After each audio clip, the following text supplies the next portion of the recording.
I'm just going to come right out and say it. The Canada-US relationship isn't great right now. Donald Trump declaring on social media that he's officially called off trade talks with Canada. Our relationship with the United States will never again be the same as it was. The relationship between its people isn't great. From the very top, Donald Trump, Mark Carney, this icy toast immediately after Trump recently called off trade talks, but right down to regular people like you and me. And I especially mean that if you're Canadian like me.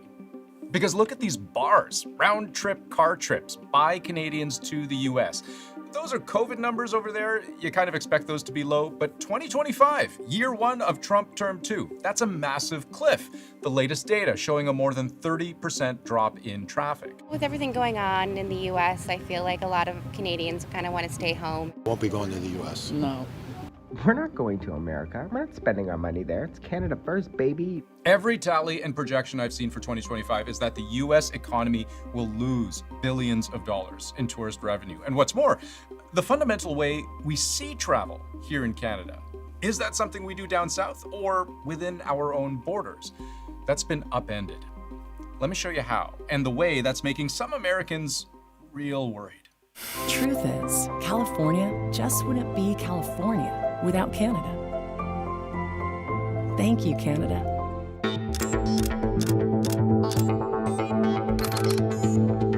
What do you say to Canadians that don't want to go to the U.S. now because of your 51st state talk, because of the trade war, the tariffs?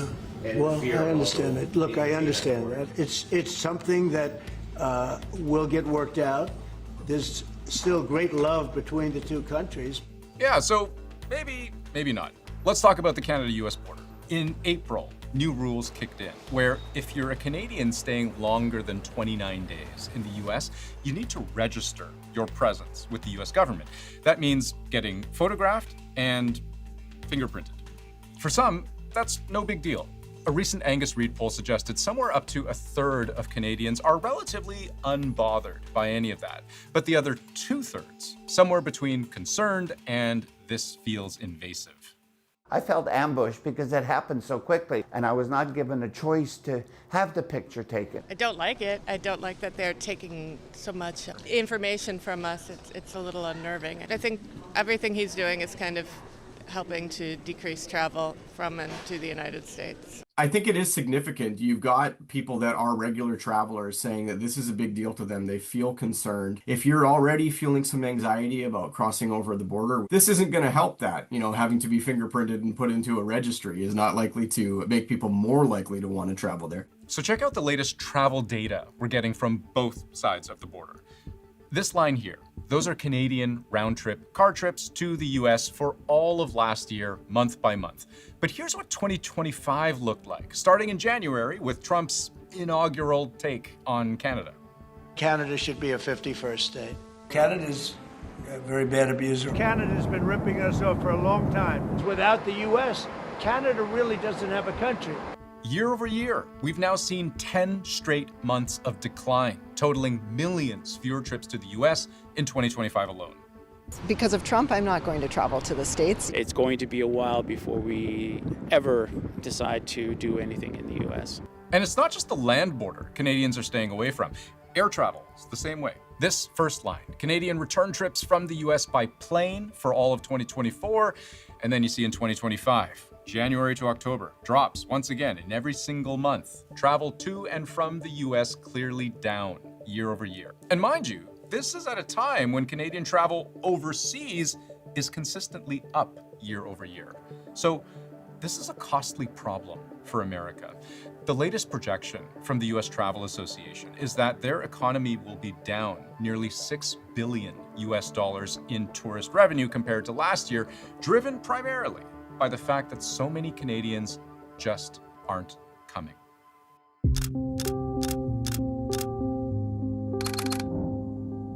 Now, just so we don't risk blowing this out of proportion, when it comes to America's economy as a whole, tourism and travel is just one piece of the puzzle, right? Because consider juggernaut industries like finance and real estate, professional services like law, consulting, marketing. There's government work, the entire manufacturing sector. All of those dwarf travel and tourism, which is mostly in this bucket right here, But even then, only a part of what's listed there. So I most often see tourism as being responsible for around 3% of US GDP. But 3% of $30 trillion is still almost $1 trillion.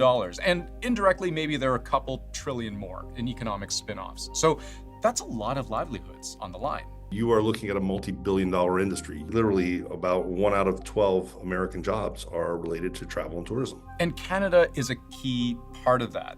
While most travelers within the US are American, Canada is the single biggest outside source of visitors.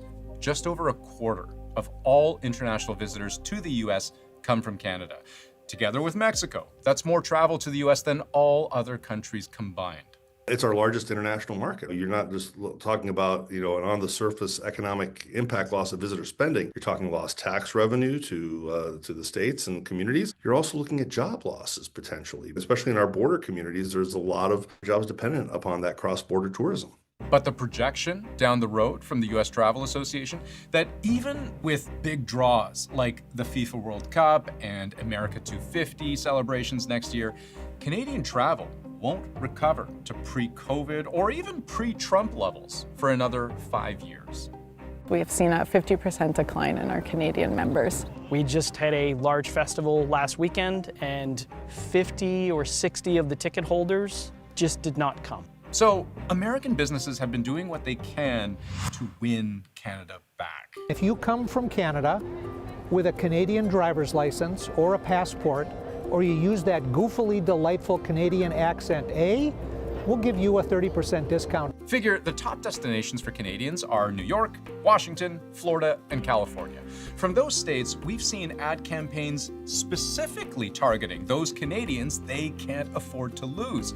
From New York, just an hour outside of Montreal. To our neighbors in Quebec, we know travel choices can be complicated, but if you're looking for a getaway that still feels like home, Plattsburgh and the Adirondack Coast are here for you. From California, an ad that almost sounds more like an apology than an invitation.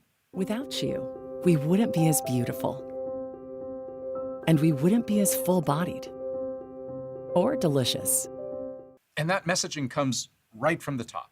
The Golden State and Canada have always shared so much in common. Sure, you know who's trying to stir things up back in D.C., but don't let that ruin your beach plans. It's like this very intentional effort to say, Canada, we're not Trump's America. California, it's the ultimate playground, 2,000 miles from Washington and a world away in mindset. Because here in California, we've got plenty of sunshine and a whole lot of love for our neighbors up north. But there's a problem here, because all of these ads I've just shown you are from months ago. If they're having an impact, I don't know if I'm seeing it. And that might be because American cities and states, they're not just up against this monumental push effect of Donald Trump on Canadians, steering them away. They're also contending with the pull of a country that, for Trump's entire second term, has been trying to get its own people to stay. And now is also the time to choose Canada. It might mean changing your summer vacation plans to stay here in Canada and explore the many national and provincial parks, historical sites, and tourist destinations our great country has to offer. Being our own best customer will put more of every public dollar back into our economy. And this appears to line up with how Canadians feel. According to an Angus Reid survey, standing up for Canada was a top reason Canadians gave for why they're planning to travel to the US less. And when asked, so then, where are you going instead? Tied for the number one answer was travel within Canada.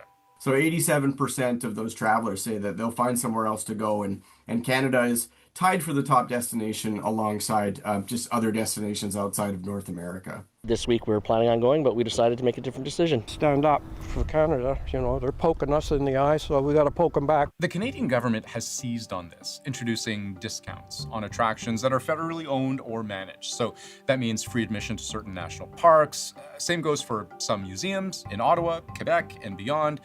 Children can even travel for free on Via Rail. And all year, we've seen proof that more and more Canadians don't want to visit the US. Early this year, Canadian domestic travel up. Money spent up even more. Then later in the year, over the summer, an even bigger spike, billions of dollars more flowing within the Canadian economy. Canadian Airbnb bookings within Canada, up in a big way. Growth in almost every single province and territory, and really big growth at that. It's going to continue if we don't see a significant change in American politics with respect to Canada, but also within the United States as well. Americans are hoping this is just a hiccup, but if this becomes a longer-term event, you're looking at the loss of billions of dollars of potential tourism revenue in the future.